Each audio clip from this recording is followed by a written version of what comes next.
আজকে বিকালবেলার দিকে রেডি হয়ে বেরিয়ে পড়ছিলাম রথ দেখতে যাওয়ার জন্য। সকাল থেকে ভেবেছিলাম হয়তো যাওয়াই হবে না রথ দেখতে, কারণ কি প্রচণ্ড বৃষ্টি হচ্ছিল সকালবেলা থেকে।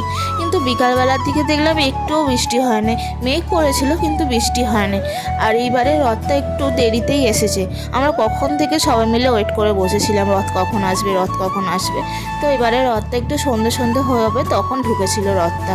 তো আমরা একটু আগিয়ে গিয়েছিলাম রথটা দেখার জন্য যে কোথায় ছিল। তো তারপর ব্রিজের ওপর দিয়ে যাচ্ছিলাম যখন, তখন ব্রিজটাতে প্রচণ্ড ভিড় ছিল। প্রত্যেকটা মানুষ রথটা দেখার জন্য অপেক্ষা করছিল। তো রাস্তায় এত ভিড় ছিল বলে বাড়ির নিচে দাঁড়াতে পারিনি বলে ছাদে এসে দেখছিলাম।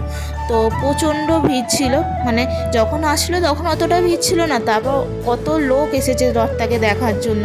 প্রথমে ছিল ছেলেদের দল বক্সের সামনে, তো ওরা সবাই ছিল, মানে ছেলেদের দলটাতে অনেক লোক ছিল, মানে প্রচণ্ড পরিমাণে লোক ছিল। তো তারপর ছেলেদের দলের পর মেয়েদের দল ছিল, মেয়েদের দলটাতে একটু কম ছিল, কিন্তু বাট তা হলেও অনেক বেশি ছিল।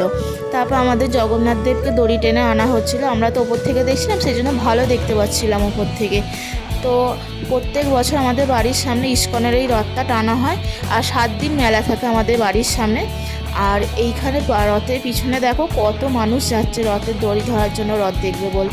তো সন্ধ্যেবেলার দিকে আমরা একটু বসেই ছিলাম, তারপর রাত্রের দিকে বেরিয়েছিলাম ফাঁকা হতে দেখতে।